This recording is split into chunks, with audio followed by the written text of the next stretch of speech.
Hello everyone, and welcome back to RealFear Files. Today, I'm bringing you 9 of the most disturbing true horror stories from the forgotten corners of Arizona. In this episode, we'll journey into the isolated desert towns where darkness hides in plain sight. These aren't urban legends or campfire tales. They're real accounts from people who experienced the unthinkable in places where help was miles away and secrets ran deep. From witnesses of unspeakable crimes to those who survived encounters that defy explanation, each story has been carefully compiled from first-hand testimonies of people who lived through these terrifying events. To protect the identities of those involved, certain names and details have been changed, but the core of each experience remains raw, real, and untouched. If you're new here, make sure to subscribe to RealFear Files for daily true horror content that keeps you on the edge of your seat. Hit that notification bell so you never miss when the next story drops. It happened a few years ago, when I was barely out of high school and working overnight at a small gas station near the Arizona-Mexico border. I still remember every sound, every flicker of that neon sign. Even now, when I close my eyes, I can see it. The glare of the fluorescent lights, the heat shimmering outside, and that white van sitting in the dark part of the lot. Back then I was 19, broke, and desperate to save for community college. The town I lived in wasn't even on most maps. One of those half-forgotten desert places with a single main road and more empty buildings than people. There was the copper mine, a grocery store that closed before sunset, and a few gas stations for travelers who wanted to fill up and get out as fast as possible. Mine was one of them, and the walls seemed to breathe warmth. Around 2 a.m., the store was silent except for the buzzing lights above me. Then I heard it, a low engine rumble outside. I looked up just in time to see headlights cut across the windows. A white cargo van rolled slowly into the lot and stopped near the far edge, well away from the pumps and the bright overhead lights. That alone was strange. Everyone parked close to the building at night. The darkness out there could swallow you whole. 2 men got out of the front seats. They looked like they'd been on the road a long time. Dusty jeans, dark shirts, tired faces. One wore a baseball cap pulled low. They didn't come inside. Instead, they stood beside the van, speaking quietly in Spanish, glancing at the road and at me through the glass. Their body language wasn't casual. It was tense, guarded, like men waiting for something to happen. At first I tried to ignore them. Travelers passed through at all hours. Maybe they were just resting. But then I heard something that froze the blood in my chest. It was faint, muffled, like a cry pressed through fabric. A small, choked-off scream. It came from inside the van. I stared through the window, my heart pounding. The back doors were cracked open an inch. In the stillness, I could hear movement, shuffling, a soft thud, and another stifled sound that was unmistakably human. Before I could process what I was hearing, the man in the cap turned his head and looked directly at me. Our eyes met through the glass. For a second, everything stopped. The buzzing lights, the heat, my breathing. He said something to his partner, and both men started walking toward the store. I remember how the door chime sounded louder than ever when they entered. The man with the cap came to the counter. The other stayed near the exit, arms crossed, blocking the way. Up close, the man's face was worse than I imagined. Weathered, a deep scar cutting down his cheek, his expression unreadable. He asked if there was a restroom. I pointed down the aisle, trying to act calm, though my hands trembled under the counter. He didn't go anywhere. He just leaned against the counter, studying me with flat eyes. Then he grabbed a bottle of water and a pack of cigarettes. His voice was calm, almost polite, but there was nothing friendly in it. I rang up the sale and handed him his change. The silence between us felt like it could snap. Finally, he turned away. The two men left the store, walked back to the van, and opened the rear doors fully. That was when I saw them. There were people inside. Half a dozen at least, maybe more, huddled together on the floor. A woman, a boy, others too shadowed to make out. Their faces were drawn, eyes wide with fear. I could see duct tape on one person's wrists, glinting in the dim light. The men barked something sharp and fast in Spanish. The people inside went silent, heads down. Then the doors slammed shut, and the van engine roared to life. I stood there, frozen. My brain tried to find a rational explanation, but there wasn't one. Something terrible was happening right in front of me. My hands were shaking so badly I almost dropped my phone when I dialed 911. The dispatcher answered, her voice calm, rehearsed. I stumbled over my words, describing the van, the men, the people I saw inside. I gave her the make, color, and as many digits of the license plate as I could see before they drove away. She told me officers were on their way and to stay inside, doors locked. Those 10 or 15 minutes felt like hours. Every headlight on the road made me flinch. I kept replaying what I'd seen. The woman's tear-streaked face, the child curled up near the door, the scarred man's cold stare. When the patrol cars finally arrived, red and blue lights washing over the desert, I nearly burst into tears. 2 officers came in, notebooks ready. I told them everything, down to the smallest detail.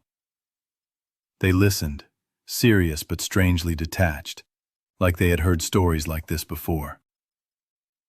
One officer said they'd broadcast a description to nearby stations and border checkpoints. He warned me it might be hard to find them. Smugglers and traffickers often switched vehicles fast, or slipped across the border before anyone could react. They thanked me for calling. Then they were gone. I stayed until my shift ended, though I barely remember those last few hours. Every noise outside made me jump. By sunrise, when my replacement showed up, I could hardly speak. I just clocked out, got into my car, and drove home through the orange morning haze. I didn't tell my parents. I couldn't. What would I even say? Hey, I think I watched people being kidnapped last night. The words felt too heavy, too unreal. A few days later, I called the police station to ask if they'd found anything. The officer on the phone recognized my name. His voice was quiet when he told me they had located the van, abandoned on a dirt road nearly 30 miles from town. Inside, they'd found zip ties, empty water bottles, and streaks of blood. But the people were gone. The men were gone. The trail ended there. The officer thanked me again for reporting it. He said most folks don't want to get involved. That phrase stuck with me. I quit that job 2 weeks later. The gas station never felt the same. Every time headlights appeared in the distance, my stomach turned to ice. I found another job in a bigger town an hour away, working days instead of nights. I told myself I'd move on. But you don't move on from something like that, you carry it. The images come back at random moments, when I see a white van on the highway, when I pass through a deserted rest stop, when a song on the radio reminds me of that summer. Sometimes I dream of that woman's face, her eyes pleading through the dark. I wake up sweating, heart hammering, still hearing those muffled cries. 5 years have passed, but I still check missing person reports online. I search for anything that matches what I saw. Nothing ever does. I've since learned a lot about human trafficking near the border, the routes, the methods, the way victims disappear into silence. It's a shadow world that most people never see, and those who do often wish they hadn't. I think about how close I came to doing nothing. If I had looked down at my phone instead of glancing out the window, I would have missed everything. No one would have called. That van would have driven off unnoticed, swallowed by the desert highway. It terrifies me to realize how fragile that line is between safety and horror. Sometimes I wonder what happened to those people. Did the police ever find them alive? Did they make it somewhere safe? Or did that van take them someplace they could never escape from? I'll never know. The uncertainty eats at me more than the fear ever did. Because fear fades. Unanswered questions don't. I think that's why I'm studying criminal justice now. After that night, I couldn't keep pretending the world was simple or fair. Evil doesn't always wear a mask. Sometimes it drives up quietly in a dusty van while you're ringing up cigarettes at a gas station. I used to believe horror stories were about monsters. Now, I know the scariest ones are about people. Ordinary, calm, deliberate people who treat cruelty like routine. If you ever find yourself in a situation that makes your gut twist, listen to it. Don't shrug it off. Don't tell yourself you're overreacting. I've learned that the feeling of wrongness is the body's way of screaming truth. Call for help. Report it.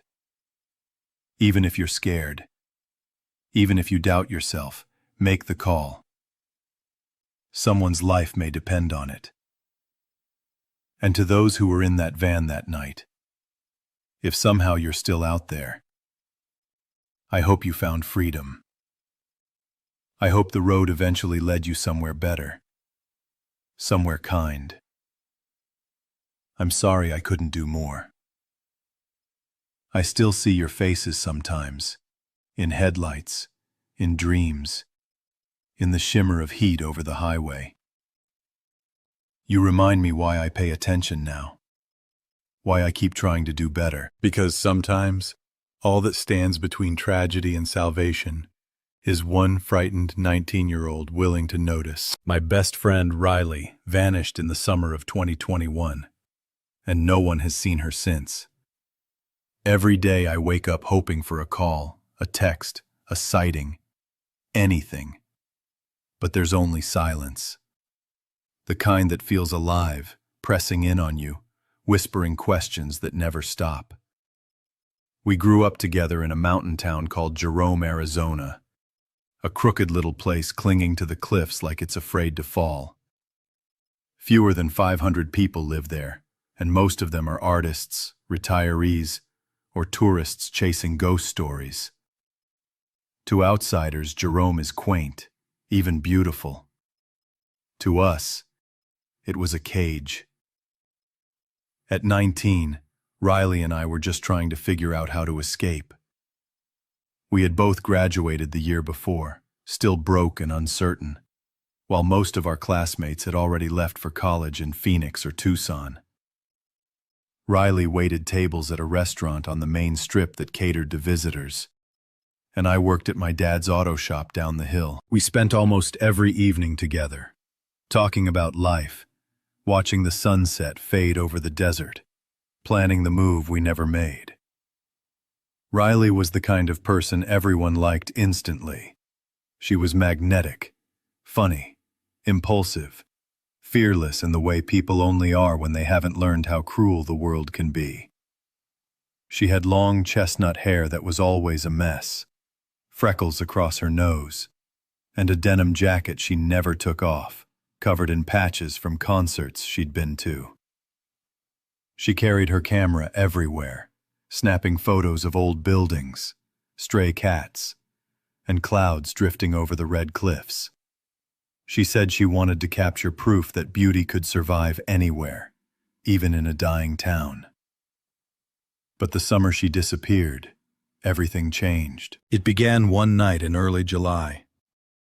Riley had just finished a late shift at the restaurant. It was nearly 10:30 p.m. when she called me, her voice trembling. She said a pickup truck had been following her as she walked home, a dark blue one with a cracked windshield. Every time she sped up, the truck matched her pace.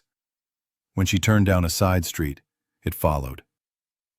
By the time she reached her apartment building, she was running. She made it inside, locked the door, and called me from the floor, crying so hard she could barely speak.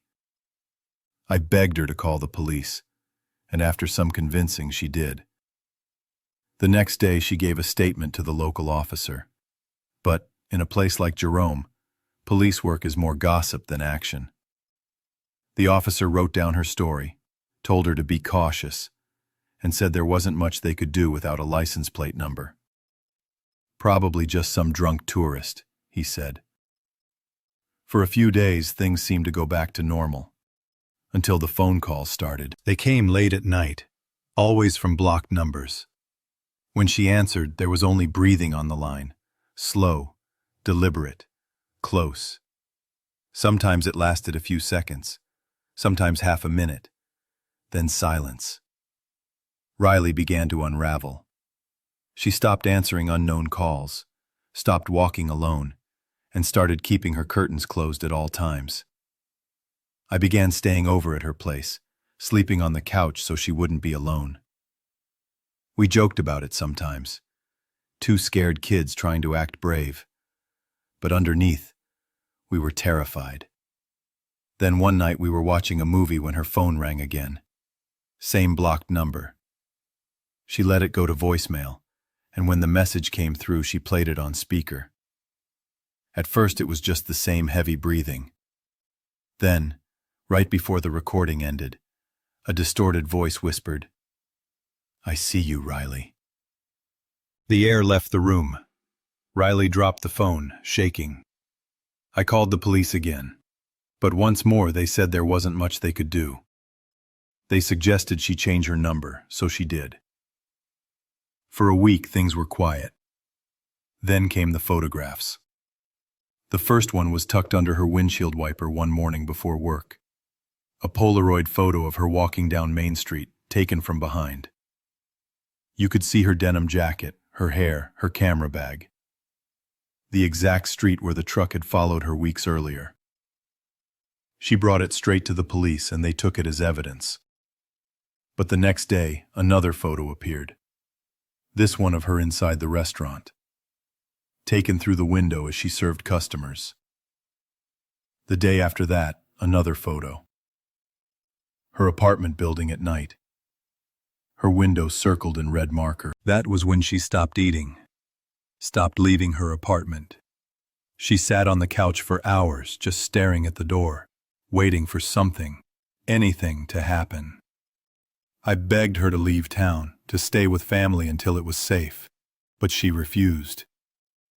"If I run, they win," she said. I admired her courage, but I wish she had listened. On July 18th, she called me around noon. Her voice was calm, too calm. She said she wanted to meet at the diner to talk. She'd made a decision, she said, something important. I told her I'd be there in 20 minutes. When I arrived, I took a booth by the window and ordered 2 coffees. She never came. I called her phone again and again, but it went straight to voicemail. I texted her, waited, drove to her apartment. Her car was gone, but everything inside was untouched.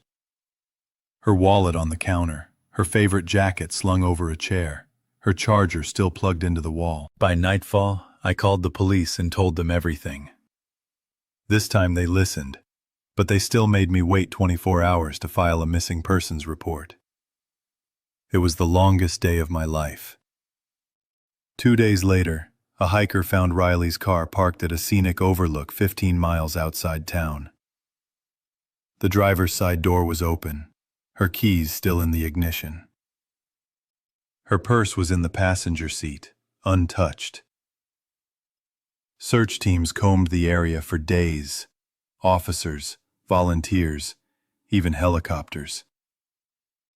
They found no footprints, no blood, No torn clothing. Nothing. It was as if she had stepped out of her car and dissolved into the desert air. Her family held a memorial 6 months later. I didn't go. I couldn't. Holding a memorial felt like giving up, and I refused to believe she was gone. But as months turned to years, the silence grew heavier.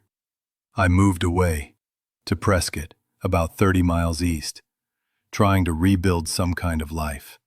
But I still drive back to that overlook sometimes. I stand at the edge, the wind tearing through my hair, and stare at the valley below, wondering where she went, wondering if she's watching me from somewhere unseen. I've read every missing person report in the state. I've compared every unidentified photograph, every cold case. I've contacted private investigators, psychics, journalists, anyone who might listen. But every lead ends the same way. Nowhere. The last activity on her phone was that call to me, the one where she asked to meet. There was nothing after that. No texts, no posts, no withdrawals from her bank account. The police say it's still an open investigation, but I know what that means. It's over for them. A file collecting dust. Sometimes I wonder what really happened. Did the person in the truck finally catch her? Did someone she knew lure her away? Or did she run, to escape, to start over, to leave the fear behind? But deep down, I know Riley didn't run. She wasn't the type to abandon her life without saying goodbye. Someone took her, and whoever did it is still out there. I think about the photos, the way they were taken from close distances, different angles, different times of day. Whoever was watching her lived nearby. They had been following her for weeks, maybe months, and no one noticed. Not one person saw anything. Sometimes when I drive through town, I see dark trucks parked along the roadside, engines idling. I catch myself checking mirrors, watching headlights linger too long behind me. I tell myself it's paranoia, but the feeling never really goes away. The guilt doesn't either. If I had gone to the diner a few minutes earlier, if I had called her again before she left home, if I had forced her to leave town or stayed with her that day, maybe things would be different. Now, I carry her camera, the one she used to take pictures of clouds and cracked walls. The film inside is still undeveloped, and I can't bring myself to look at it. It feels like the last thing she touched, the final proof that she was here. Sometimes, I scroll through old photos of us laughing at the diner, climbing fences, sneaking into abandoned mines we were too scared to enter. She looked so alive in those pictures, wild, bright, unafraid. That's how I remember her. And yet, every night before I sleep, I still check my phone one last time, hoping for a missed call from an unknown number. Hoping for a message that says, "I'm okay." Because, until I hear otherwise, I'll keep believing she's out there somewhere, waiting for someone to find her, waiting for me. To the person who took her, if you're reading this, know that I haven't stopped looking. I never will. You can hide in the shadows, change your name, bury your tracks, but the truth has a way of surfacing. And to Riley, if somehow you can see this, if there's even a chance you're alive, I want you to know that I didn't forget. I'm still here. I'm still searching. I'll never stop. Please, somehow, come home. Back in 2018, my brother and I stumbled onto something in the Arizona desert that neither of us can explain. We used to be the kind of people who went looking for forgotten places, ghost towns, crumbling factories, abandoned hospitals. Now we don't explore anything. What happened that November ended that part of our lives forever. We had been running a small YouTube channel for urban exploration videos. It was just a hobby, a few thousand subscribers, enough ad money to cover gas. Our motto was simple: take only pictures, leave only footprints. We never broke locks or stole souvenirs. We just wanted to document what time leaves behind. Arizona was perfect for that kind of adventure. There are more deserted outposts here than anyone can count. Old copper towns half swallowed by dust, mining camps rotting under the sun, and motels that once stood proud beside forgotten highways. Every one of them felt like a snapshot of a world that had simply stopped. That fall, we heard rumors about a motel 10 miles outside the town of Salome. A lonely building that had supposedly been closed since the 1980s. Locals said it used to serve travelers on Old Highway 60 before the interstate was built. After the traffic disappeared, so did the owner, leaving the desert to reclaim the place. We left Phoenix before dawn, the truck packed with cameras, flashlights, water, and gear. By the time we reached Salome, the sun had climbed high, washing the landscape in gold and white heat. We parked on the shoulder, hiked half a mile through sand and mesquite, and there it was. A long, single-story row of rooms with its sign collapsed in the dirt. The building looked exactly like every ghost motel we'd ever filmed. Windows shattered, roof caved in, the swimming pool filled with sand and brittle weeds. The silence was so complete that even our footsteps sounded wrong. I remember thinking how the place seemed to breathe, the hot air slipping through broken door frames like the sigh of someone long dead. We began filming right away. My brother circled outside, getting wide shots while I moved room to room with my handheld camera. Most of the rooms were empty. Cracked tile, peeling wallpaper, a rusted bed frame here and there. We found a couple of old postcards and a faded receipt book. Nothing unusual, nothing worth fear. That changed halfway down the row. My brother pointed to a set of tire tracks leading from the highway to the back of the motel. They were fresh. Deep treads cut through the sand and looped around like someone had been there recently. That didn't make sense. No one had a reason to drive out here, and the nearest town barely had a sheriff's deputy. We talked about leaving. The desert has plenty of places where you don't ask questions if something feels wrong. But curiosity won, as it always used to. We decided to finish filming quickly, staying alert. Near the far end stood one door still closed and intact while all the others hung open or were missing entirely. The knob turned under my brother's hand. When the hinges groaned and the door swung wide, the air changed. Cooler, heavier, like the room itself was holding its breath. Inside, the motel wasn't abandoned at all. There were folding tables lined up along the walls, covered with electronics. Laptops, two-way radios, small monitors still plugged into a silent generator. Cables snaked across the floor like vines. It wasn't old junk either. The equipment was new, expensive. Someone had been here recently, maybe even last night. We filmed everything. Stacks of photographs sat on one table. Hundreds of prints showing people's faces. Men, women, kids, strangers, all caught mid-stride or unaware, as if photographed from a distance. Some pictures were clearly taken with a telephoto lens. Others looked like security camera stills. I remember my brother whispering, "What the hell is this?" I didn't answer. I just kept filming, trying to document every detail without touching anything. Then I saw the maps. Pinned above one of the tables were topographic maps of the area, marked up with red circles and handwritten notes. Street names, coordinates, arrows pointing toward individual houses. Whoever had made those notes knew this region intimately, and they were watching it. That was when we heard the voices.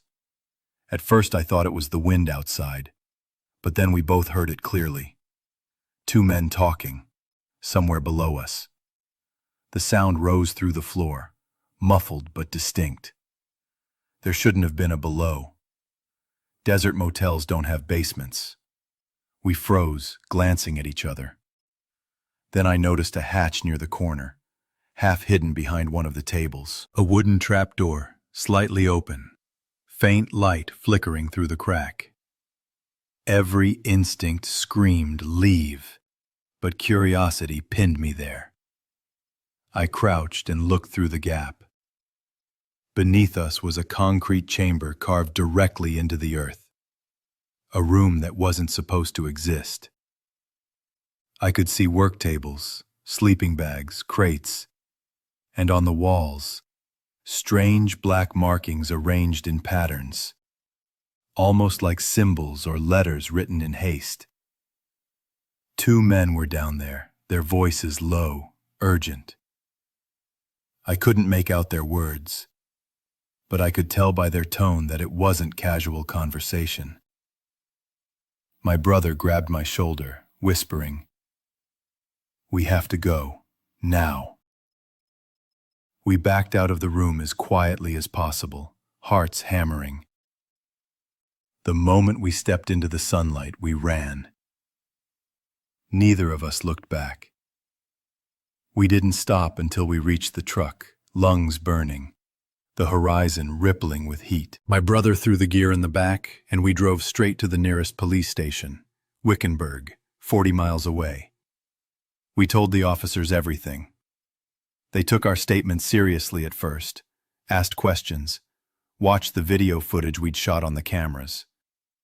They promised to investigate and asked us to email them digital copies of the files, which we did as soon as we got home. 2 days later, one of the officers called. He said they'd gone out to the motel, but there was nothing there. No tables, no laptops, no generator, no photos. Nothing.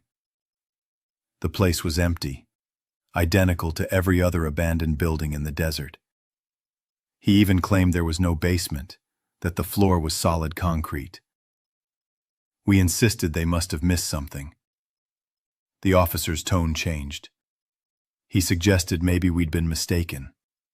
The light, the heat, fatigue playing tricks on us. He also mentioned that the land technically belonged to the federal government, and that we could face trespassing charges if we went back. That was the moment I realized they wanted the story buried. Still, we had proof. We had video, images, everything recorded. So we checked the files and discovered every single video from that day was corrupted.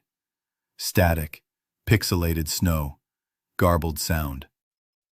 Only a handful of still photos survived on our phones, and even those looked slightly distorted, like they'd been edited or damaged. We tried recovery software. Nothing worked. It was as if someone had wiped the data remotely. Against our better judgment, we returned to the site a week later. The motel looked the same from a distance, but when we reached the end room, the door was gone. Inside, the floor was flawless, smooth, unbroken concrete. The hatch we'd seen had vanished completely, not even a seam. That was when fear finally overpowered curiosity. We left and never went back. We stopped uploading videos, shut down the channel, and told everyone we were taking a break. In truth, we couldn't sleep. Every noise at night felt like footsteps outside the window. Every strange car we saw on the road made our hearts race. Sometimes I replay the moment we looked through that trapdoor, trying to convince myself it was all imagination. But then I remember the photographs, hundreds of faces, real people. Someone had been watching them, cataloging them. And someone powerful enough erased every trace before the authorities arrived. The speed of that cleanup terrified me more than the symbols on the walls ever could. It wasn't a random group of squatters or local criminals. Whoever they were, they had resources. the kind that move quietly and leave nothing behind. Maybe it was some government operation gone rogue. Maybe human trafficking, surveillance, or something we can't name. I've stopped trying to guess. What I do know is this: the desert is wide and empty, and it hides more than bones and tumbleweeds. There are things out there people aren't meant to find. We found one of them by accident, and we were lucky to get away. If you're an explorer, like we once were, chasing mystery for the thrill of it, listen carefully. Not every ruin is abandoned. Some buildings breathe. Some walls listen. And some secrets erase themselves the moment you uncover them. When I think back to that room, the quiet hum of dormant machines, the neat stacks of photos, the whisper of voices beneath the floor, I realize we weren't documenting history that day. We were trespassing in someone else's present. That's the truth that keeps me up at night. Because the camera may have failed, but memory doesn't.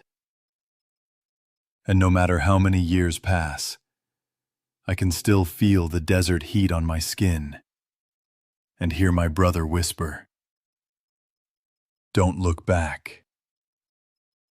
I haven't, but sometimes, in my dreams, I'm standing in that doorway again, staring into the dark below, the faint glow of a single bulb flickering like a heartbeat, and I know that whatever was down there saw me too. In 2020, I took a job in a small Arizona town, chasing a story I thought might change my career. It did, but not the way I expected. At the time, I was a reporter for a regional paper, barely staying alive. I'd built a reputation for covering small-town corruption and unsolved crimes. And when I heard about a 15-year-old cold case in a town called Red Mesa, I couldn't resist. It was supposed to be routine. Write a piece about a forgotten murder, maybe dig up new leads, get a little attention online. Instead, it pulled me into something I still don't understand.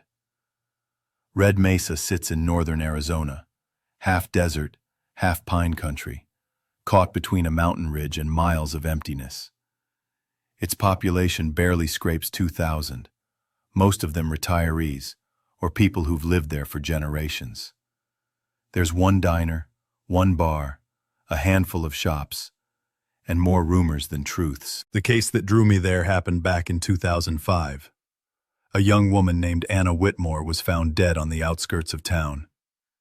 She'd been missing for 3 days. The police ruled it a homicide, but no one was ever arrested. The story barely made headlines beyond the county line. I started with the archives, dusty clippings, yellowed photos, police statements typed on fading paper.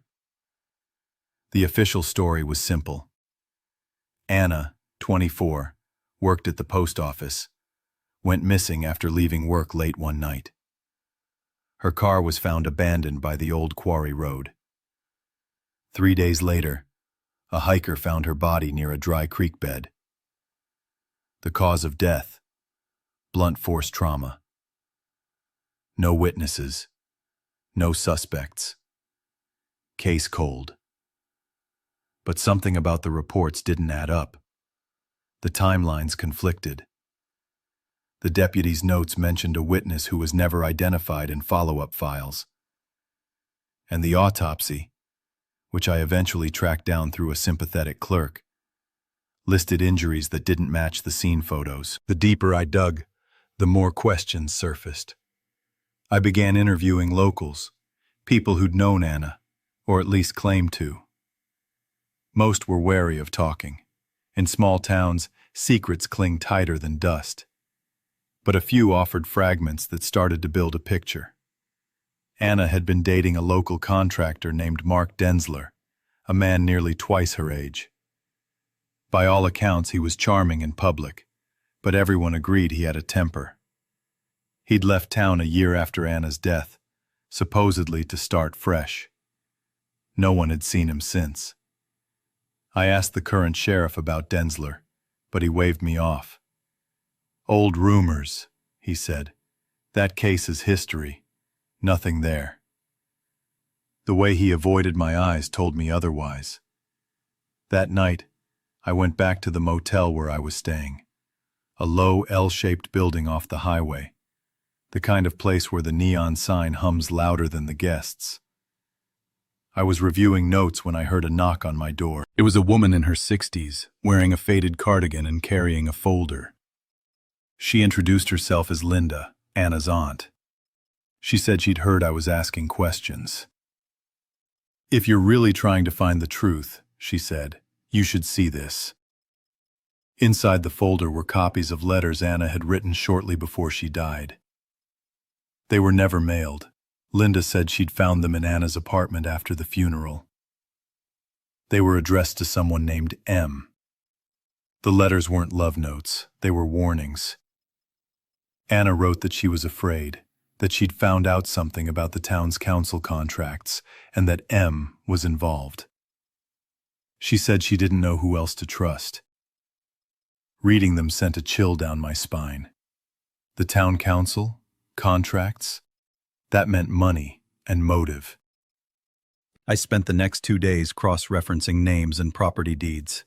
It turned out that, around the time Anna died, Red Mesa had approved a series of public works bids, road repairs, new construction projects.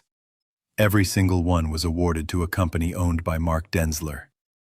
When I brought that up to the sheriff again, his expression changed from bored to angry. "You're digging where you shouldn't," he said. "There's no story here." Then he added, almost as an afterthought, "You should leave town before people get the wrong idea." That night, I received my first phone call. No caller ID, just static, then a male voice, low and slow. "You don't know what you're doing. Stop asking about her." I hung up, heart pounding. But I didn't stop. Instead, I drove to the old quarry road the next morning, the place where Anna's car had been found. The asphalt was cracked and overgrown, the desert reclaiming it inch by inch.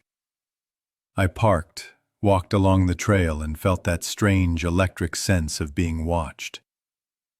There was a faint smell of something metallic in the air, like rust or dried blood. I found tire marks in the dust, fresh ones. Someone else had been out there recently. When I got back to my car, there was a note tucked under the wiper. It said, simply, "Go home." By that point, fear had started to seep into everything I did. I couldn't sleep. I double-checked the locks every hour. My laptop kept glitching, and twice I noticed my motel curtains drawn when I was sure I'd left them open. On the fourth night, I woke around 3 a.m. to the sound of footsteps outside my room. Slow, deliberate, crunching across the gravel. I peered through the blinds and saw a shadow standing by my car. Just standing there. No movement for nearly a full minute. Then it turned and disappeared into the dark. I called the sheriff again the next morning, voice shaking. He sighed. "You're scaring yourself," he said. "Maybe it's time you moved on to your next story." Instead, I drove to Linda's house, hoping she might know more. When I pulled up, the front door was open. Inside, drawers were pulled out, papers scattered. Linda was gone. I called her name over and over, but the only answer was the sound of the ceiling fan creaking. The police later said she'd left town suddenly to stay with relatives, but when I checked, none of her family had heard from her. That's when I realized this story wasn't about a single murder anymore. It was about what the town was built to hide. The next week, my editor called. Someone had contacted the paper, claiming I was harassing law enforcement and tampering with a closed case. He told me to come back, now. I could tell he was scared too. "This isn't worth your life," he said. But I couldn't stop. Not when I was this close. That night I packed my things, planning to leave at sunrise. But I made one last stop first. The police station. I wanted copies of the original evidence logs before they disappeared. The building was dark except for the glow of a single office light. I slipped inside, quiet, careful. In the records room I found the files. The original report, the autopsy photos, even the statements that had been misplaced. And there, in the margin of one document, was a note written in pencil. See File 7A, Council Fund Audit. I searched for it, but the cabinet labeled 7A was empty. Completely empty. Then I heard a voice behind me. "You shouldn't be here." It was the sheriff. He wasn't angry anymore. He just looked tired. "You don't understand what this town is," he said. "Some things don't stay buried because people forget. They stay buried because they have to." He took a step closer, and for the first time I saw what looked like guilt flicker in his eyes. "She knew," he said softly. "Anna knew. And it got her killed." Then he walked past me, opened the door, and left me standing there with the sound of the night pressing in. I drove out of Red Mesa before dawn, watching the mountains fade behind me. The desert sky was turning red, the kind of red that feels like a warning. When I got back to Phoenix, I tried to write the story, but the words wouldn't come. Every draft vanished from my laptop within hours. Corrupted files, system errors, data wiped clean. Even the photos I'd taken of Anna's letters disappeared. I called my editor, but he said the paper was no longer interested in running the piece. When I pressed him, he told me someone from the county had visited the office, asking about me. After that, he hung up. Within a week, every trace of the case vanished from the online archives. Even Anna's name disappeared from the county records. It was like she had never existed. And yet, sometimes, I still see her face. Not in dreams, but in reflections. Shop windows, rearview mirrors, computer screens. A fleeting image, gone before I can focus. Maybe it's guilt. Maybe it's a warning. A year later, I received a plain envelope in my mailbox. No return address. Inside was a single photograph. A view of the Red Mesa quarry from above. At the bottom, written in red ink, "You weren't wrong." I burned the photo, but I've kept a scan on an encrypted drive. Because deep down, I know this isn't over. Every story has two endings. The one that gets printed, and the one that stays hidden. Anna's truth is buried under both. Sometimes, when I can't sleep, I think about the sheriff's words. Some things don't stay buried because people forget. They stay buried because they have to. But I also know that silence doesn't last forever. The desert keeps its secrets only until the wind decides to speak. And when it does, I'll be listening. I used to work the graveyard shift at a truck stop off Interstate 40, right outside Kingman, Arizona. It wasn't glamorous, but it paid my bills and gave me plenty of quiet nights to think. That was before the night I learned that sometimes quiet can hide something truly horrifying. The year was 2022, and I was 22 years old. Halfway through community college, saving every dollar I could. The truck stop sat alone in a wide stretch of desert, surrounded by dry scrub and the endless hum of the highway. On most nights, the loudest thing around was the ice machine outside, or the buzz of the fluorescent lights overhead. Our store stayed open 24 hours, catering mostly to truckers and late-night travelers heading between California and New Mexico. I'd gotten used to the rhythm of it. The bursts of life when a convoy rolled in, followed by long, empty stretches where nothing moved except tumbleweeds. That night started like any other. It was a little after midnight. I was mopping the tile floor and listening to a true crime podcast when the doorbell chimed, and a tall trucker walked in. He bought a coffee and a pack of gum, made small talk, and left again. Routine. I was refilling the coffee station when I noticed two white cargo vans pull into the far end of the lot. They didn't park near the pumps like everyone else. They stopped at the edge of the lights, half in shadow. For a while, nothing happened. Then, I saw the doors of the first van open. Two men stepped out. They didn't look like truckers. They were both dressed in dark clothes, moving quickly, deliberately. They went to the second van, tapped on the window, and another man stepped out. The three of them started talking, but it wasn't casual. It looked like an argument, sharp gestures, voices rising just enough that I could hear the tone, not the words. At first, I thought maybe it was a delivery gone wrong. But then one of the men opened the back door of the first van. I couldn't see much. Just movement and the glint of something metallic. When I leaned forward to get a better look, one of them turned toward me. Even from inside the store, behind the glass, I could feel his stare lock onto me. It wasn't curiosity. It was the kind of look that says, "You weren't supposed to see that." A chill crept up my arms. I pretended to keep working, pushing the mop slowly across the floor while I kept them in my peripheral vision. After a minute, they closed the van doors, and all three disappeared inside the store's side parking area, where the security cameras didn't reach. That was when instinct screamed at me. Call someone. I grabbed the phone under the counter and dialed my manager first. No answer. Then I called the local sheriff's department. The dispatcher asked what was happening, and I tried to explain. 2 suspicious vans, men acting strange, possible weapons. She said she'd send a unit to check it out. While I waited, the bell above the door rang again.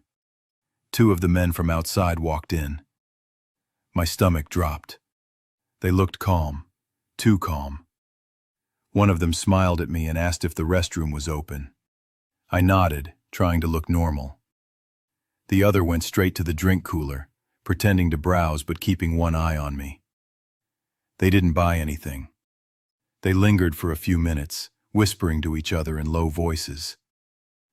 When a semi pulled in and a new customer walked through the door, the 2 men turned and slipped back outside without a word. The trucker bought coffee, chatted briefly, and left again.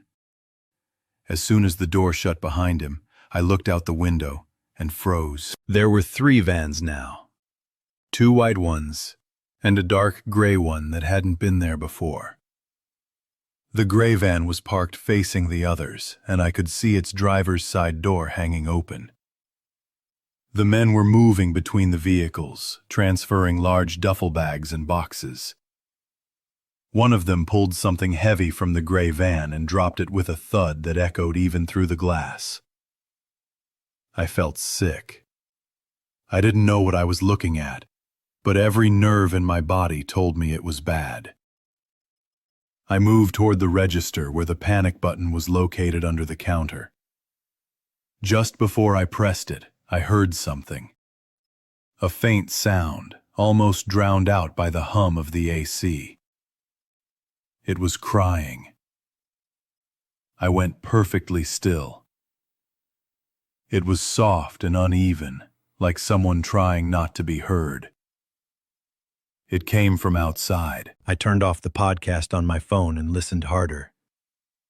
The sound came again, muffled, short, definitely human. I glanced out the window toward the vans, and that's when I saw movement in one of the back windows. Just a quick shadow, someone shifting inside. I pressed the panic button. The store's security system sent a silent alert to law enforcement. All I could do was wait. Outside, one of the men suddenly looked up toward the building. He said something to the others, and two of them started walking quickly toward the entrance. My heart slammed in my chest. I ducked behind the counter, pretending to stock shelves, but they came in before I could think of anything else. The taller one, bald with tattoos on his forearms, leaned on the counter and smiled like we were old friends. "You all alone here tonight?" he asked. I lied. I told him my coworker was in the back taking inventory. He looked toward the hallway leading to the storeroom, eyes narrowing. For a moment I thought he might go check, but then the radio clipped to his belt crackled, and someone's voice muttered something fast. His smile vanished. Without another word, both men turned and walked out. Seconds later, I heard engines roar to life. Headlights flashed across the windows. By the time I ran outside, all three vans were gone, vanished down the interstate, swallowed by darkness. It took less than 5 minutes for the sheriff's cruiser to arrive, sirens cutting through the desert air. I ran out waving, trying to explain everything at once. The vans, the men, the crying. The deputy, a middle-aged man with a thick mustache, took notes and called for backup. Another car arrived soon after. They reviewed the security footage but found nothing useful. The cameras had glitched right before the vans appeared, leaving only static. They did find something outside, though. A small strip of duct tape on the ground near where the first van had been parked. It had strands of long, dark hair stuck to it. The officers collected it as evidence, took my statement, and promised to alert Highway Patrol to be on the lookout for the vehicles. Before leaving, one of them patted my shoulder and said quietly, "You did the right thing calling us." I didn't feel right, though. I stayed until sunrise, helping them finish their report. Once they left, the silence came rushing back. The empty parking lot felt haunted, as if the night itself had swallowed something and refused to let it go. A few days later, 2 FBI agents showed up at the truck stop asking about the incident. They didn't wear uniforms, just suits and badges they flashed quickly. They questioned me for nearly an hour about everything I'd seen, every word the men had said, every sound I'd heard. When I asked if they'd found the vans, they exchanged a look I'll never forget. Something between frustration and resignation. One of them finally said, "These things happen more than people realize. You were lucky." Then they left, leaving behind only that phrase, "You were lucky." The next week, my manager told me the corporate office had replaced the store's security system. They even installed new cameras. But something strange happened. When the footage from that night was reviewed again, it was gone.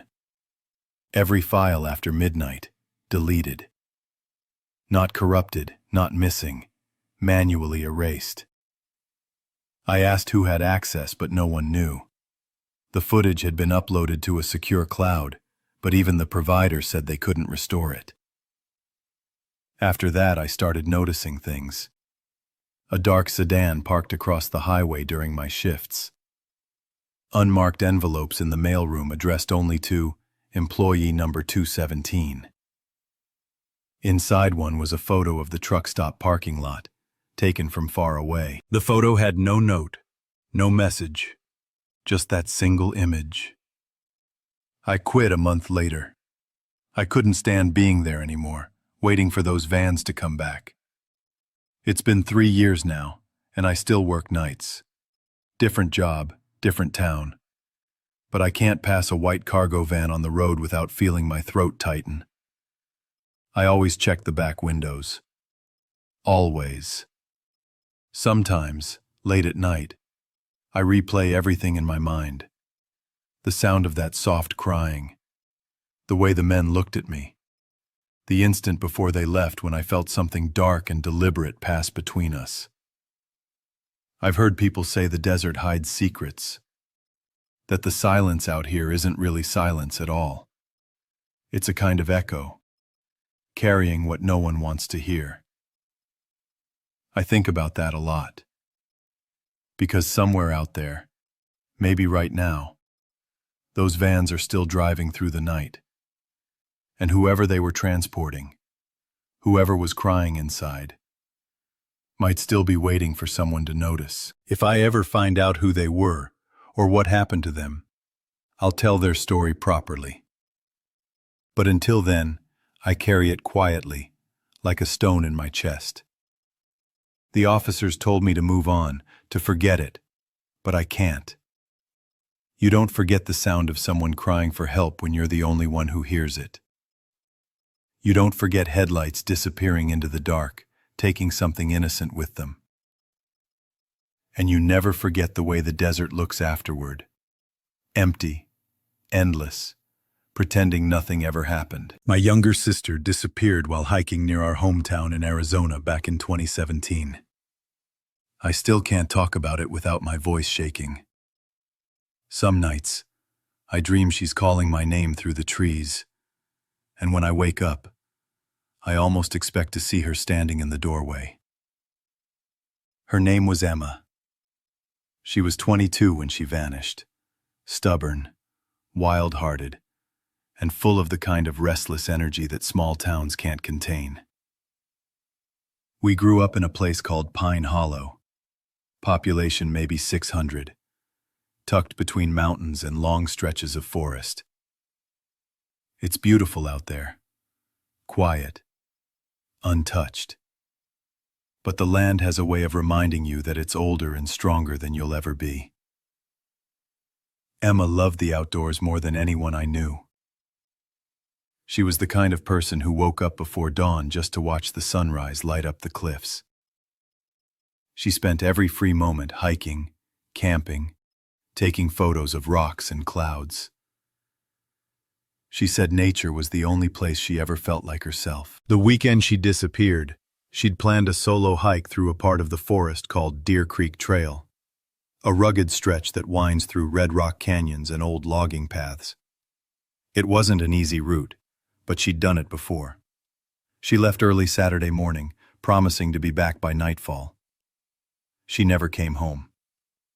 At first, I didn't worry. Emma was always late, always losing track of time or chasing one last photo. But when midnight came and her phone went straight to voicemail, something in my gut turned to ice. By sunrise, I was calling the ranger station. Search teams went out that same day. They found her car parked at the trailhead, keys still in the ignition, a half-empty water bottle on the seat. There was no sign of struggle, no footprints leading away. Just the car sitting there under the hot sun like it had been waiting all night. I joined the search party myself. Dozens of volunteers showed up, locals, hikers, even strangers from nearby towns. We combed the trail mile by mile, shouting her name until our throats ached.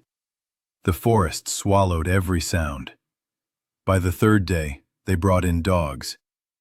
At first, they caught her scent along the main trail, then veered off toward a dry wash about a mile in. The dogs led the handlers to a cluster of old pine trees where the trail split in two. Then, suddenly, they stopped. They circled once, whimpered, and sat down. The scent was gone. I still remember the look the ranger gave me. Confused, apologetic. Sometimes the air currents out here scatter the trail, he said.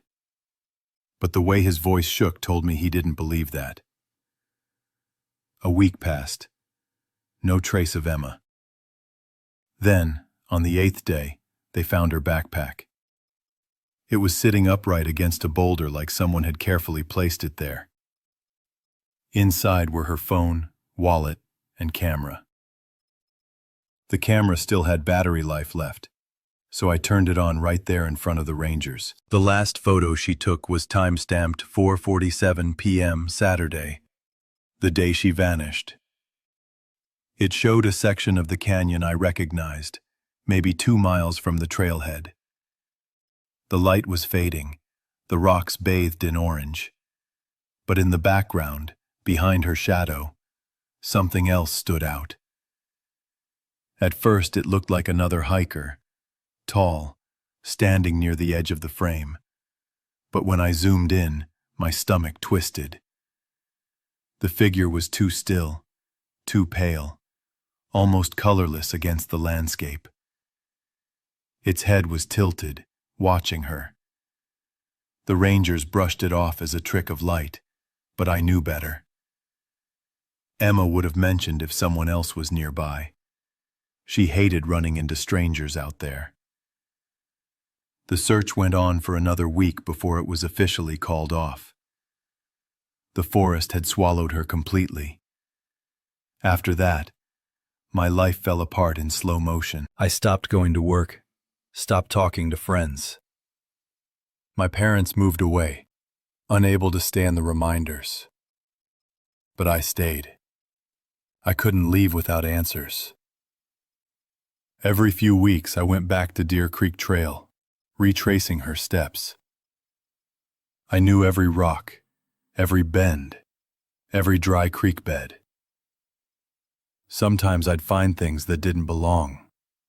An empty canteen, a torn piece of fabric, but never anything that was hers. Then one evening, nearly a year later, I saw something.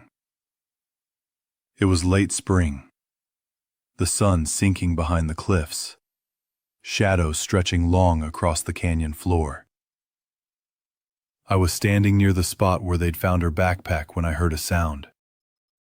Soft, like footsteps crunching gravel behind me. When I turned around, there was no one there. But the air felt heavy, charged, as if something was just out of sight.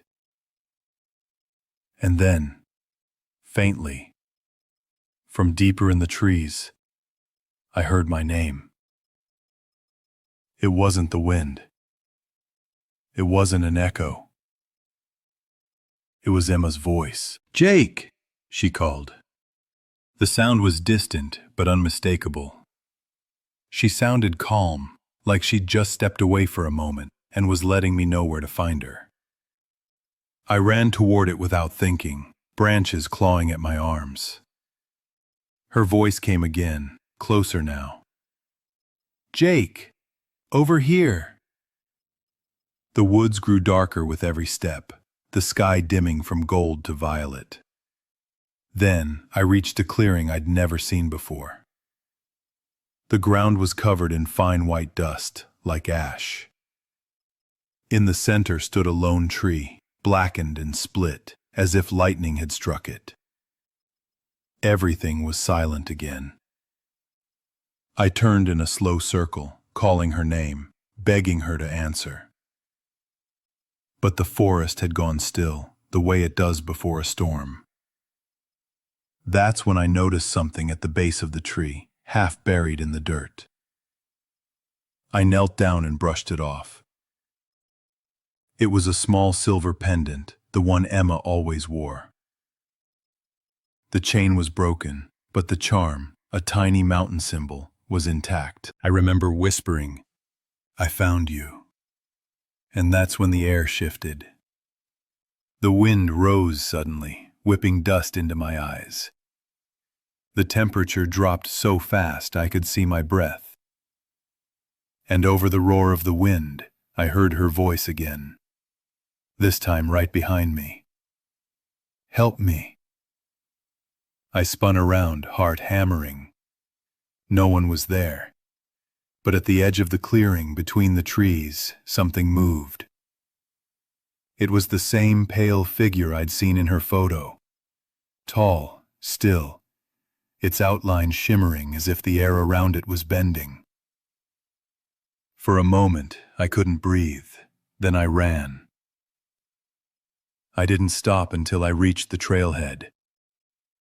When I got to my car, the pendant was still clenched in my hand, so cold it burned. I drove straight to the ranger station and told them everything. They searched the clearing the next morning but said there was no sign of a burned tree, no pendant, no disturbed ground. When I pulled out the necklace to show them, it was gone. After that, I stopped telling people what I saw. They all thought grief had finally broken me. Maybe it had. But I know what I heard that night. In the years since, hikers have reported strange things on Deer Creek Trail. Voices calling their names. Camera batteries dying for no reason. Cold pockets of air in the middle of the desert heat. A few even claim to have seen a woman walking the ridge at dusk, wearing a gray hoodie and carrying a camera. That's what Emma was wearing when she disappeared. Every anniversary, I hike out there alone. I start at dawn and leave before sunset because I can't handle the dark anymore. And every year I find something waiting for me. A sign I can't explain. Once it was a photo printed on old paper, showing a section of the canyon I'd never seen. Another time, it was her old brand of lip balm sitting on a rock, still sealed. This year I didn't find anything. But as I was heading back to my car, I heard it again. My name, carried faintly on the wind. I froze. The voice was soft, almost kind. "Jake," it said, "don't stop." It came from the same direction as that burned tree, except the clearing doesn't exist anymore. I've tried to convince myself it was just the wind, or some sound bouncing off the cliffs. But the way it spoke, like she was right next to me, it's burned into my mind. People ask why I keep going back, why I can't let her rest. I tell them it's because she's not resting. Whatever happened to Emma didn't end in that forest. Something out there still holds her, suspended between memory and disappearance. Sometimes I wonder if the desert itself keeps her voice alive, echoing it back, trying to lead me to whatever truth the living aren't meant to find. All I know is that I'll keep searching until I can bring her home, one way or another. Because when someone you love calls your name from the dark, you don't ignore it. You follow, even if you don't come back. And if you ever hike Deer Creek Trail and you hear someone whisper, "Help me," turn around. It might not be the wind. Marissa had been hunting for a bargain, scanning listings for weeks before she stumbled upon the house in Prescott. At first glance, it seemed almost too good to be true. A modest, slightly weathered property tucked onto a quiet street, priced far below anything else in the area. The neighborhood looked serene, with tree-lined avenues and neighbors who waved politely from their porches. It had the charm of a place untouched by time, and she could almost see herself living there. The moment she stepped inside, a strange sensation pricked at her. The air smelled faintly of old wood and dust, heavy with the weight of years. The floors creaked underfoot in an oddly familiar rhythm, as if the house itself were sighing. The walls felt thicker than usual, and corners seemed to hide shadows that didn't quite belong. Marissa brushed it off as the quirks of an old home. Yet a lingering unease clung to her as she walked from room to room. A week into settling, her curiosity got the better of her. While moving an antiquated bookshelf away from the living room wall, her fingers touched something hard and unyielding beneath the plaster. It didn't feel like a normal stud or a hidden cable. It had a hollow give, almost as if something was deliberately concealed. Heart pounding, she pressed along the edge until the panel shifted slightly, revealing a hidden cavity. Inside, layers of dust and debris concealed the secrets of decades past. Papers yellowed with age, photographs with curled corners, and a small leather-bound journal lay tucked away, as though someone had hoped it would never be found. Her pulse quickened as she opened it, revealing handwriting that wavered between delicate cursive and jagged, anxious strokes. The diary belonged to a young woman who had vanished in 1998, and the pages brimmed with fear, obsession, and quiet desperation. The entries began innocuously, chronicling daily life in Prescott. But soon darker details emerged. The woman wrote of being watched, followed on her walks, and receiving strange notes left on her car. Each page conveyed mounting terror as she identified the source. A man who should have been trusted. A police detective whose badge belied a darker intent. Marissa's stomach churned as she read of the predator who had infiltrated both personal life and public authority. The very person tasked with keeping the town safe. The diary's last entries were jagged, frantic, filled with the weight of imminent danger. There were mentions of screams that pierced the night, confrontations that escalated too quickly, and the suffocating certainty that no one could or would intervene. Then the writing stopped abruptly, leaving a void that was more haunting than any description could be. Marissa could almost hear the voice of the young woman fading into silence, a presence that lingered even beyond the brittle pages. Once she realized the significance of what she had found, Marissa contacted the local authorities, hoping for resolution. The discovery made national headlines almost immediately. Reporters descended on Prescott, chronicling the rediscovery of a decades-old murder that had haunted the town. The story gripped the public. A missing woman, a hidden diary, and the shocking revelation that the accused had once held a position of authority in law enforcement. Yet as the investigation unfolded, Marissa noticed an unnerving pattern. Questions were deflected, evidence was misplaced, and witnesses suddenly became unavailable. Colleagues of the implicated detective maintained a stony silence, reinforcing the sense that the town itself was shielding him. Despite the glaring evidence, the legal system seemed incapable, or unwilling, to hold him accountable.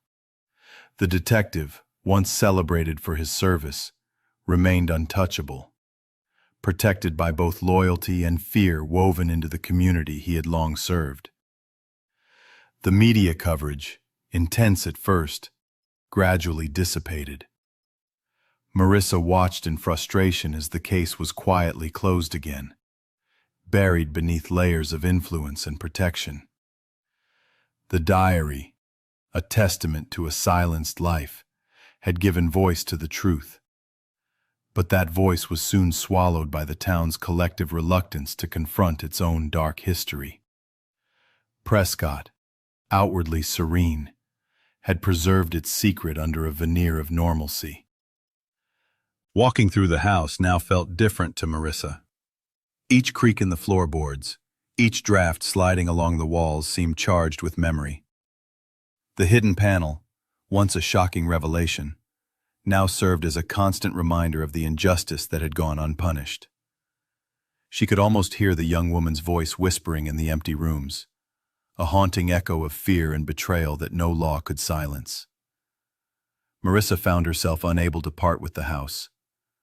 Selling it seemed impossible. It was no longer merely a dwelling, but a monument to a story that demanded acknowledgement. The Prescott house held both history and horror, a physical embodiment of a secret long concealed. Friends urged her to move on, to leave the unsettling memories behind. But she felt a sense of duty to the young woman whose life had been so violently interrupted. Over time, locals continued to speak of the house in hushed tones. Visitors felt an inexplicable chill upon approaching, a shiver that spoke of unseen eyes and unspoken truths. Even as years passed, the house maintained an air of vigilance, as though it were silently guarding the memory of its former occupant. Marissa walked its halls regularly, attuned to the weight that pressed against every surface. Each corner, each shadow, seemed to whisper the name of the detective who had evaded justice and the life that had been stolen. The hidden wall, in particular, carried a gravity that could not be ignored. Marissa often paused there, tracing her fingers along its edges, feeling the imprint of the past through the cold plaster. She imagined the diary lying just behind the wall as it had been for decades, a fragile witness to a world that refused to confront its own darkness.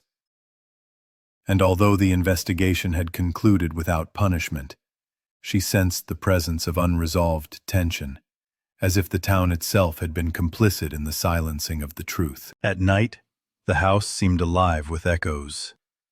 The soft groan of old timber, the faint rustle of air through unseen gaps, and the muted hum of history pressing against her consciousness reminded Marissa that some stories refused to be forgotten. The Prescott house had become a vessel for remembrance, a place where memory and horror coexisted in uneasy harmony. And though the world outside might have moved on, inside its walls, the diary's tale persisted, demanding recognition, bearing witness to the injustices that had unfolded within Prescott's deceptively calm streets. Even years later, the house remained a focal point for those aware of its secrets. While outsiders saw only a modest home, Marissa understood the layers of silence and concealment it contained. The diary's revelations, now etched into her own memory, shaped the way she experienced the town, the neighbors, and even the air she breathed inside the house. The Prescott house was no longer simply a place to live.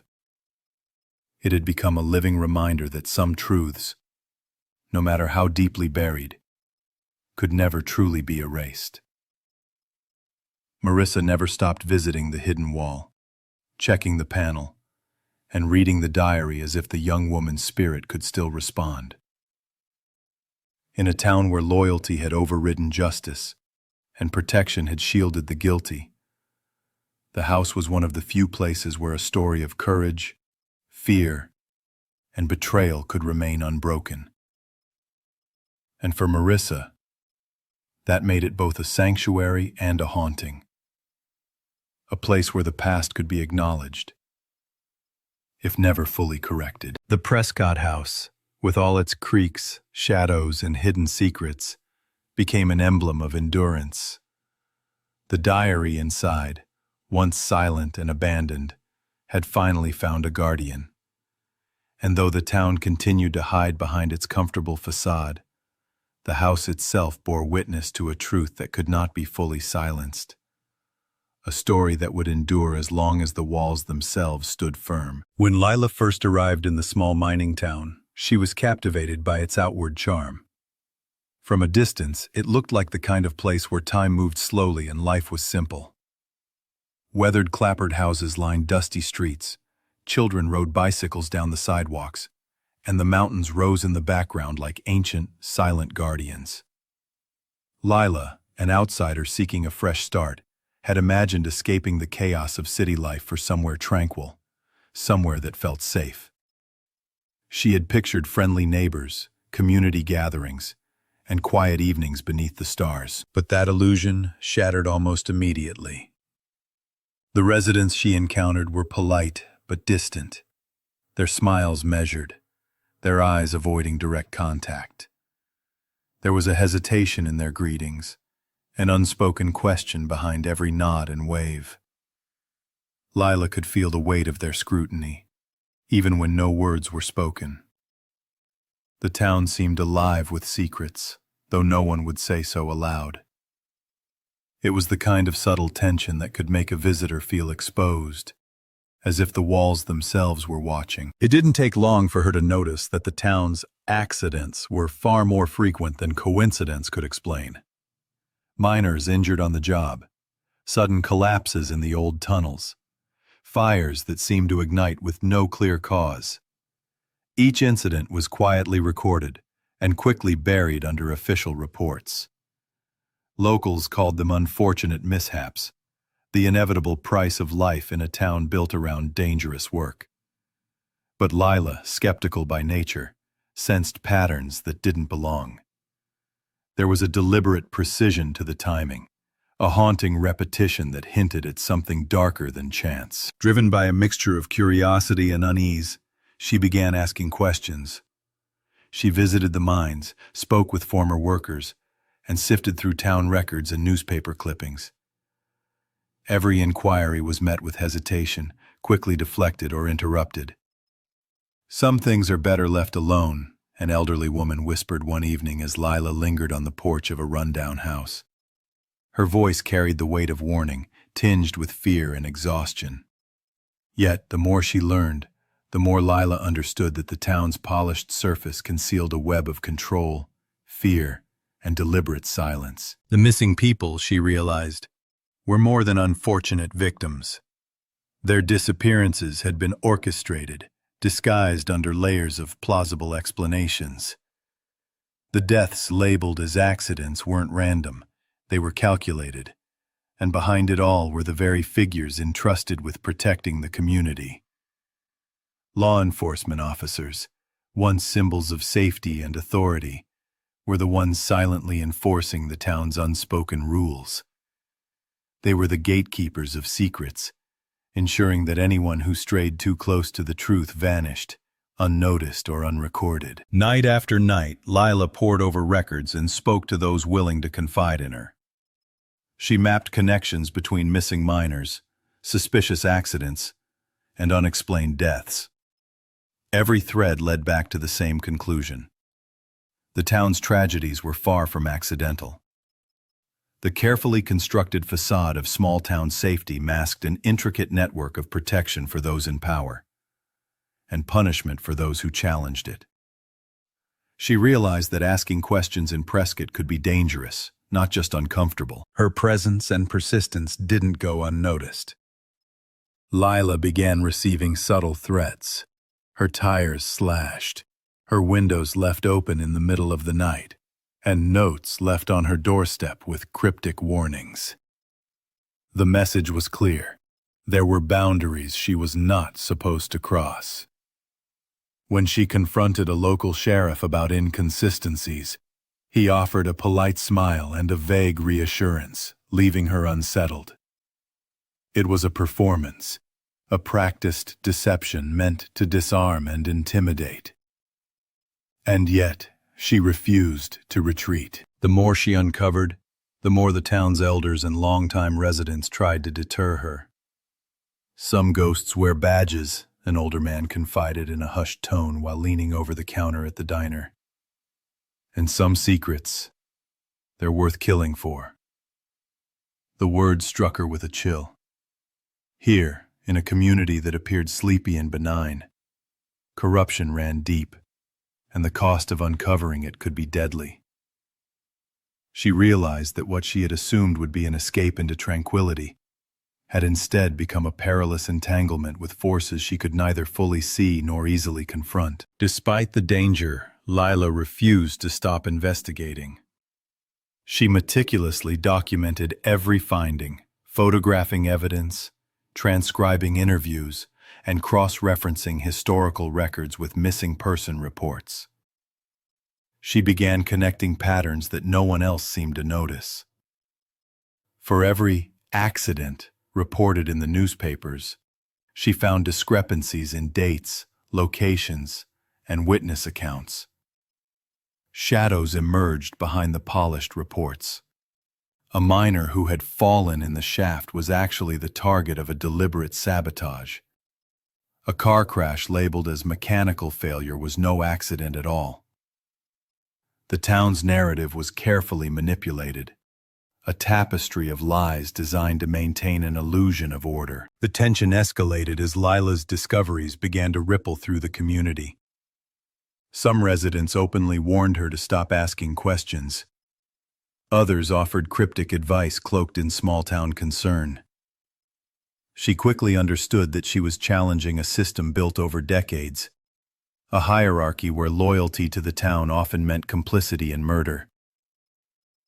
Survival required more than observation. It demanded caution, vigilance, and a constant awareness of the invisible eyes that followed her movements. Lila's nights became sleepless, haunted by the knowledge she had uncovered. Every sound, the creak of her floorboards, the whistle of wind through the abandoned mine shafts, even the faint click of a neighbor's door, felt like a warning. She imagined unseen observers tracking her, ready to intervene if she stepped too close to truths the town wanted buried. And yet, she pressed on, driven by a determination that outweighed fear. She understood that silence had allowed injustice to flourish, and someone had to bear witness. As her investigation deepened, Lila began uncovering old stories the town had carefully concealed. Generations of miners had vanished, supposedly due to workplace accidents, but closer examination revealed patterns of intimidation, disappearances, and cover-ups. The small-town newspapers had long sanitized reports, presenting tragedies as unfortunate mishaps rather than deliberate acts. By piecing together first-hand accounts, hidden records, and eyewitness testimony, she started to reconstruct the reality that the town's authorities had tried so desperately to erase. Lila's efforts did not go unnoticed. Certain residents grew hostile, others fearful, but most maintained a wary silence. She realized that the town itself was an ecosystem of secrets, where each individual played a role in preserving the status quo. Speaking out carried consequences, and those consequences had a history of being lethal. The deeper Lila dug, the more dangerous her position became. Yet for her, stopping was never an option. The missing deserved to be remembered, and the living had a right to know the truth. Every piece of evidence she collected became a testament to lives that had been stolen and stories that had been buried. Her photographs of abandoned homes, old mining equipment, and decaying records were not merely documentation. They were proof that the town's narrative had been manipulated. Each conversation she recorded, each detail she verified, chipped away at the carefully constructed veil of normalcy. And while fear whispered at the edges of her mind, she felt a growing sense of responsibility. The town's silence could not be allowed to persist. Eventually, Lila came to understand the town's unspoken rules. There were limits to how far an outsider could probe before being noticed, and beyond those limits, the consequences could be dire. The warning was constant, encoded in subtle gestures, quiet glances, and whispered threats. "Leave it alone," the residents seemed to say without words, yet the message carried the weight of generations. Some truths, she realized, had been protected at a cost too high for most to question. And still, she pressed forward. Through the nights of research, documentation, and careful observation, Lila's conviction solidified. She had become a chronicler of the hidden history of the town, an unwelcome witness to its ongoing cover-ups. Every record she uncovered, every inconsistency she documented, was a step toward exposing a truth that many had spent decades concealing. The town may have been small, but the corruption ran deep, entwined with the very structures meant to protect its citizens. Lila understood that being an outsider was both her strength and her curse. She could see what insiders could not, or would not, admit. Yet she was vulnerable to the town's mechanisms of control. Every shadowed alley, every silent street, and every seemingly innocuous resident could be part of a network designed to suppress knowledge. And while fear occasionally tempted her to retreat, her sense of justice and duty to the missing propelled her forward. By the time Lila had fully mapped the patterns of disappearances and accidents, a chilling picture emerged. The town was a carefully orchestrated system of intimidation, where deaths were engineered, disappearances silenced, and loyalty demanded. The police, town leaders, and even some ordinary residents were complicit, creating a web that was nearly impossible to unravel. Yet, Lila had done it, piecing together the evidence in painstaking detail, her persistence carving through the layers of deception. Despite the risks, she never wavered. Every discovery strengthened her resolve to reveal the truth. And though the town's ghosts, both literal and metaphorical, loomed close, she refused to be cowed. She became a living testament to the courage required to confront lies, fear, and corruption in a place that appeared serene, but hid danger behind every smile. In the end, Lila realized that uncovering the secrets of a small town was never merely an academic exercise. It was a test of endurance, moral courage, and sheer will. Some ghosts wore badges, some truths were deadly, and some secrets were protected at a cost no outsider could ignore. Yet, her determination illuminated what others had tried to bury, proving that even in the quietest towns, shadows could be exposed, and justice could still be sought, no matter how daunting the risk. In the remote stretches of Arizona, where tumbleweeds drifted across abandoned streets and the desert sun beat down on empty storefronts, strange occurrences began to unsettle the remaining few residents of ghost towns. Calls came from numbers that no longer existed, from phones that had been disconnected decades earlier. At first, people dismissed it as technical glitches, the sort of bizarre quirks that technology sometimes produces in isolated areas. But the phenomenon did not fade. Soon those who answered heard voices, faint, trembling, and urgent, calling out for help. The voices were unmistakably human, but they carried a haunting timbre, a resonance that hinted at lives lost long ago. They were the voices of the missing, trapped somewhere between the living and the dead, reaching across years and miles with desperate pleas. Those who picked up the calls reported hearing names, details of their own lives, or fragments of conversations that had never been spoken aloud. Each call left the listener with a lingering sense of dread, a chill that seemed to seep into bones and linger long after the phone had gone silent. Local authorities were initially baffled. Phone companies confirmed that the numbers were inactive, disconnected decades prior. Yet the calls persisted, sporadic but increasingly insistent, as if the voices themselves had found a way to navigate around technology and time. Panic began to ripple through the few residents who still lived among the ruins of these towns. Children were warned not to answer the phones. Adults hesitated even to pick up, and the collective unease grew heavier with each passing day. Investigators from outside the area were brought in to trace the signals, hoping for a rational explanation. They followed the data, running cables, testing frequencies, and analyzing patterns, only to find that the signals pointed toward abandoned copper mines, long sealed and officially deemed unsafe. These mines had been shuttered decades ago, yet somehow, the voices of the past were echoing through the present, emerging from the very earth itself.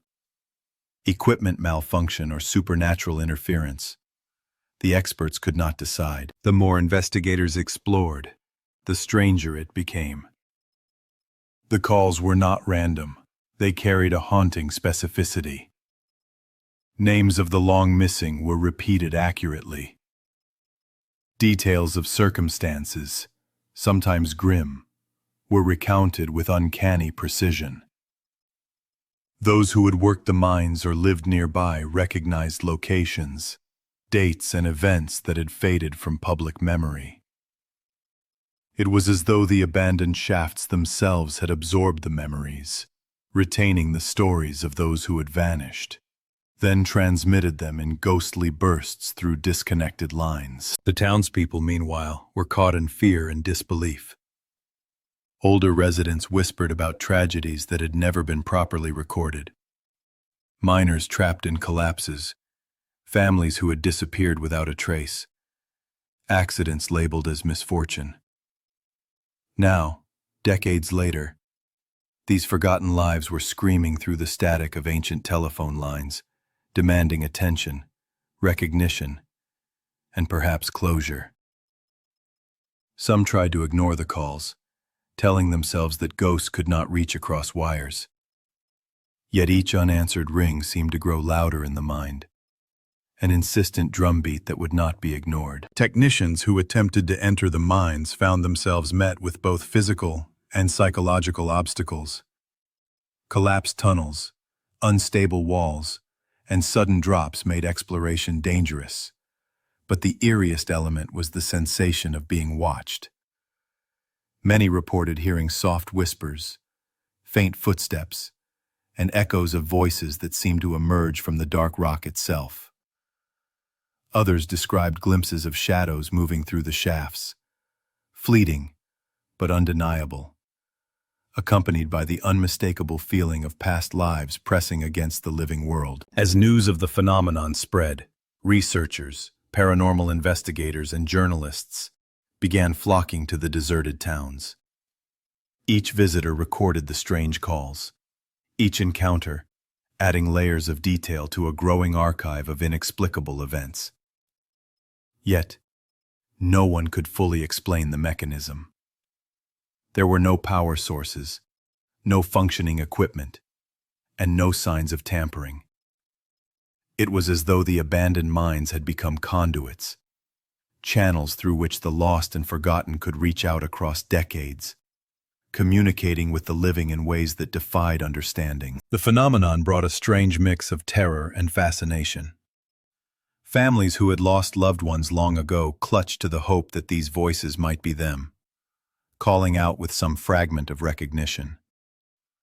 Others recoiled in fear, convinced that some lingering force was malevolent, attempting to lure the living into the depths where so many had disappeared. Entire communities began to avoid the area at night, the desert silence broken only by the occasional, untraceable ring that echoed across empty towns. Psychologists and parapsychologists debated the implications. Were the calls the product of collective grief and memory, manifesting through the unusual properties of abandoned technology?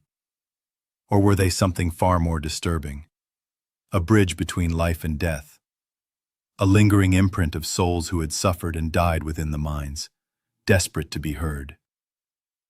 Every new call, every frightened resident, seemed to support both theories simultaneously, leaving rational explanations entwined with the possibility of the supernatural. One woman, whose father had vanished in the mines in the 1960s, began recording the calls herself. Each night, she documented the numbers, the voices, and the phrases used. Over time, a pattern emerged. The calls corresponded to events that had occurred in the mines, sometimes accurately predicting shifts in the desert weather, sudden collapses, or reminders of historical incidents that had gone unreported. The connections were chilling. The past, it seemed, was not merely remembered. It was alive, reaching into the present, insisting that it not be forgotten. The towns themselves remained almost frozen in time, their empty streets and crumbling buildings forming a stark backdrop to the phenomenon.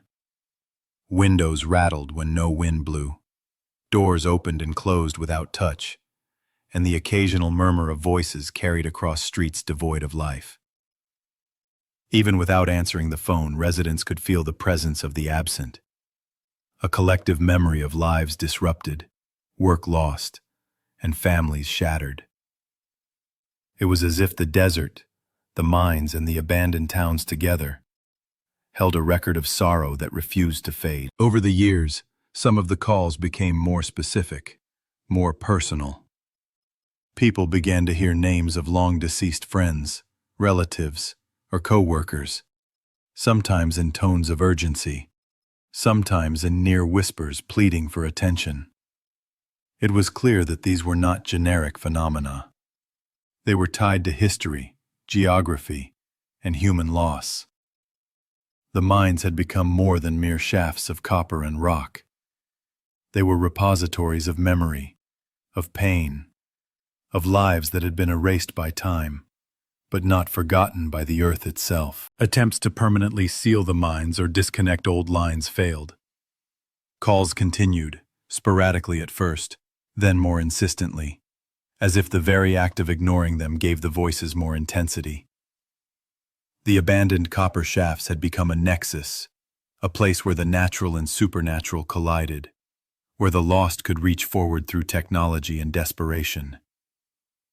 Those who listened often reported feeling a weight, an emotional gravity, that made the desert night feel impossibly heavy and alive. Local folklore began to evolve around the phenomenon. Residents shared stories of miners trapped but still calling, of families disappearing into the desert without explanation, and of voices that seemed to carry the exact knowledge of lives long past. Each story was retold with variations, blending reality with memory, and yet always anchored in the chilling reality of the calls. The desert towns, once forgotten, became arenas where the past was not silent, where memory persisted in a form that could not be ignored. Researchers studying the phenomenon concluded that something unique was occurring. These were not ordinary echoes, not mere technical malfunctions. The abandoned mines seemed to interact with the human mind and the long-forgotten energy of life and death. The lines may have been inactive, but the memories, suffering, and histories of the lost found a way to transmit, to speak to the living through frequencies that defied logic and physics. It was as if the earth itself had preserved the voices of those who had vanished, refusing to let them fade into oblivion. Residents of the towns adapted their routines around the phenomenon. Some refused to answer the phones, others kept them off entirely, and a few chose to answer and record, driven by curiosity or grief. Those who engaged often reported a mixture of fear, fascination, and sorrow. The calls were not always clear. They sometimes spoke in fragments, in shouts, or in tones that seemed to shift in intensity. But the message was unmistakable. Someone had been lost, and they were trying to communicate from a place that should have been beyond reach. And so the towns continued to exist in a delicate balance between the living and the dead. The abandoned streets, shuttered windows, and empty buildings became more than relics of an economic past.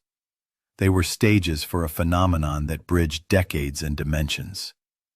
Phones rang, voices whispered, and the ghosts of miners, families, and wanderers pressed against the fragile barrier between past and present.